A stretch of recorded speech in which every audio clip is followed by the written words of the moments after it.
Roy, how do you see yourself in the entertainment world? Well, I've never thought of it like that. I've never looked at myself as in what position with the other artists. I just look at my own career, and if it's doing well, why, I'm satisfied, you know. Do you think you'd be one or two in the world, or?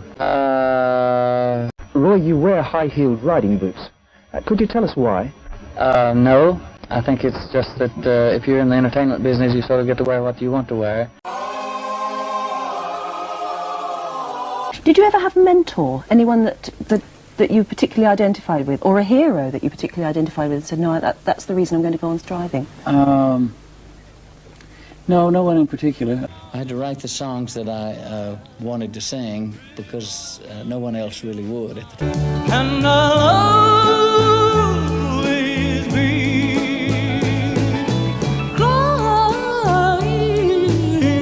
I wrote Only the Lonely in a car outside the house because we didn't have enough room inside the house. And so I wrote it in the car, and that was a lonely situation. Where'd you grow up in Texas? I was raised in Texas. You don't grow up in Texas. In Wink, Texas? Now, I don't know. Is Wink, Texas, where the Wink soft drink came from? I don't think so. Now, do you still get nervous after? Now, someone said you do, but I find that almost hard to believe. Because you're so cool. Not so nervous anymore. I used to. Only the lonely know the heartache I've been through. I was in Canada about 5 years ago, and I was going to the show, and I saw this big marquee. It said Roy Orbison, and it said sold out, and everybody was already inside.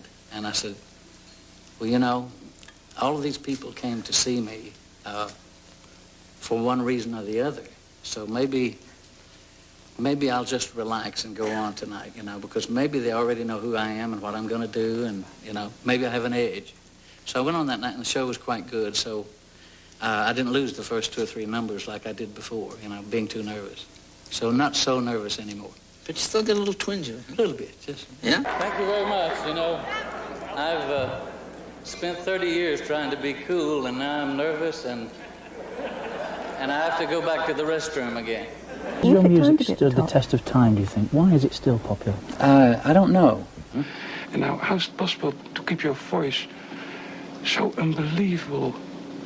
Well, clean? I don't really know. Why you always go around wearing black? Because you're not a miserable soul. No, I'm not. No. I don't know. You know, there must be more rumors about you than anybody else who were either A, killed with beaver in Nam, I think that was one of them or something, and then you were blind and you're a recluse and you never go out and you always wear black. I mean... I always beat my wife. Yeah. Always beat your wife? No, I stopped all of that. I go out occasionally. How do those things start? I don't know. I think all of us who are in the business sing for many reasons. One of them is to belong.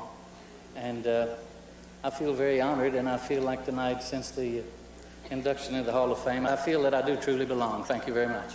God gave me the voice. Didn't have a lot to do with that. Just a nice gift, a very nice gift. I thank him quite often. And what an accolade. Elvis Presley, the greatest singer in the world, he called you. Yes, he did.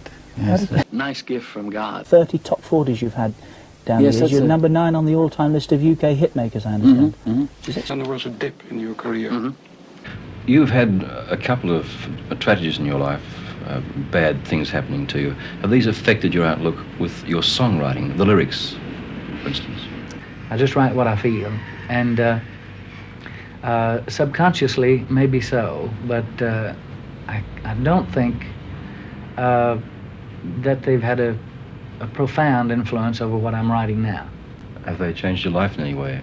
Their outlook on Well, I'm a little older and a little wiser. Yeah. They ask you how you are, you just have to say that you're fine when you're not really. And there's nothing wrong with the eyes, then? Well, no, I need corrective lenses, but they don't need to be dark. No. Is there anything wrong with your sight? No, I see quite well. I am a bit farsighted. They're corrective lenses, but I don't need the dark glasses. You know? I only fell once when I was touring. It was terrible. I was always afraid of that. And actually, we met at the recording session. Oh, really? So you didn't meet, you just listened to the tape and got the job? Just listened to the tape, yeah. Well, that's pretty good. Katie? Thanks, Jeff. Do you work because you have to or because you like to? Both. You know, I wouldn't be any good if I didn't work. I think I have to keep singing and keep, like, exercising, you know. You sing every day? Sing every day. I don't quite know how to feel when so many people compliment me and you know, use words like legend or you know, inspiration or things like that. But there again, it's these were just gifts that I was given, and I like to, if I receive the gifts, to pass them along. My heart was breaking, which one would it be? You turned around and walked away with me. So whatever people think of me, why, I'm grateful. If I made some form of a contribution that maybe brought a little happiness to someone, or held a few things together, then that would be great.